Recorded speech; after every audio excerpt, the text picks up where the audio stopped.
So, highly sophisticated analysis. What does that actually look like? So let's look at this technique. Let's look at this quote together and start to look at some of the techniques that we can deconstruct. So this is an extract from Charles Dickens' Great Expectations that some of you will study in Year 12 for Module B. As I passed the church, I felt a sublime compassion for the poor creatures where were destined to go there. Sorry, let me try that again. As I passed the church, I felt a sublime compassion for the poor creatures who were destined to go there, Sunday after Sunday, all their lives through, and to lie obscurely at last among the low green mounds. Sorry, that's my own typo there. It's supposed to be who were destined to go there. All right, so we have the repetition of Sunday, okay, Sunday after Sunday, which creates a sense of monotony and futility of lower class routines, okay, that roboticness. So it's talking down on lower class, people of a lower status. We have euphemisms, okay, that idea of Sunday after Sunday. We have a condescending tone, which is another technique, because we can see that obviously we're kind of, this persona is talking down on the lower class. And we have the ironically juxtaposed symbol of virtue in the church with the way this person is talking down of the church. Okay, so there's some juxtaposition between the persona and the ideas of the persona, or the ideas that the persona is conveying, and the virtue that the church is representing. So there we've identified multiple techniques. Okay, then you want to start looking for more difficult techniques. So these are some difficult techniques, or different techniques, at least. Something that I can recommend, something that I did when I was in year 11 and 12, is I would look up literary glossary. And literally, I think Matrix Education has a literary glossary. There are some other ones. There are plenty of places that have literary techniques glossary. That's what I mean, literary techniques glossary. I would look it up, download it, and go through. It's literally just like a glossary of all these different literary techniques. Go through and highlight, whether it be on your laptop, computer, iPad, whatever, or even on paper, highlight all the ones that you don't know. Look at what they are. Look at some examples, look at their definitions, and try to expose yourself to as many different techniques as you can. Why?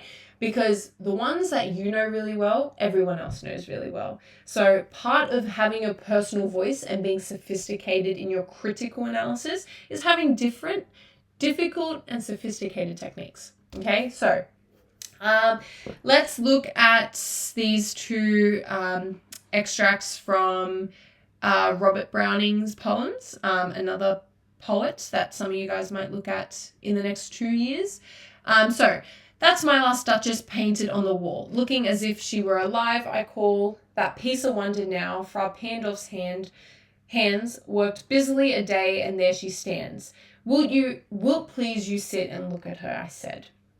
Okay, sorry for the constant mess ups as I'm reading that, but we've extracted some irony, okay, of her being painted on the wall, obviously dead, okay. For those of you who have studied this, maybe for reading to write, some of you may have, you would know that the last Duchess is dead in the poem, yet he describes her as alive, and there's some irony to that.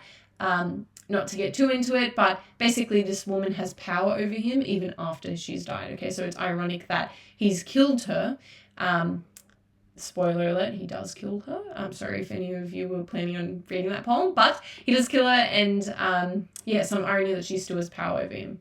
The synecdoche of Fra Pandolf, who's the artist, and the hands painting her, okay, synecdoche, because it's not happening at the moment, but it's a reference to kind of something that happened before.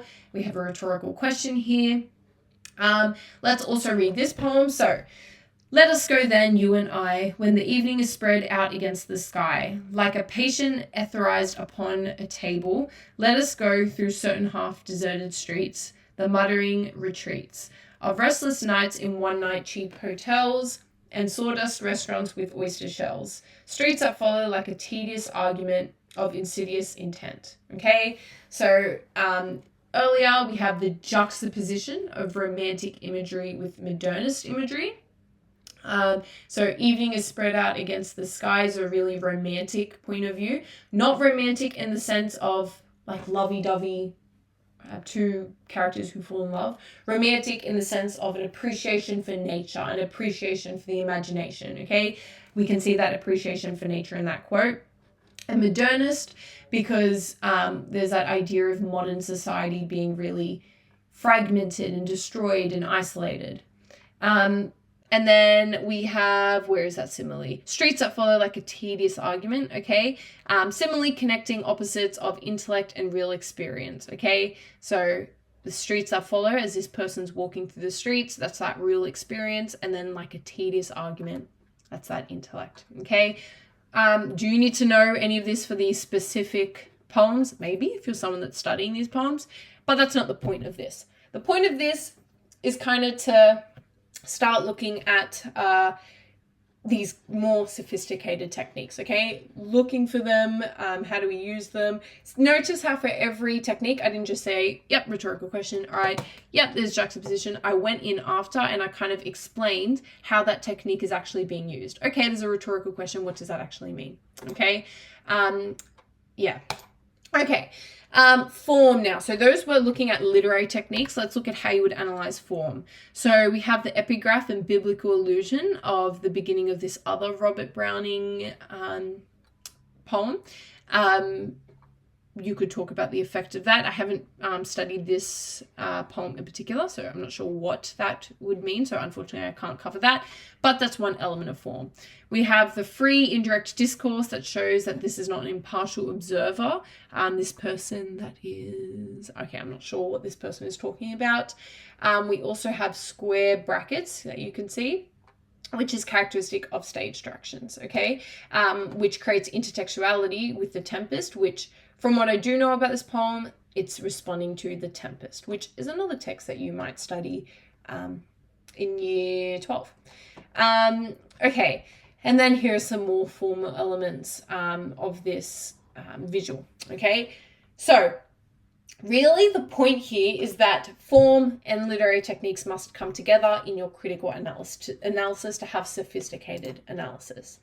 All right, so that idea about metafiction that I was talking about, where the author or protagonist or character addresses their own fictionality, you need to really look at how does the author reflect on the nature of language. Okay, so do they subvert traditions and conventions? If you have a composer who is focused on one moment in time, or one genre, they belong to one genre or one era.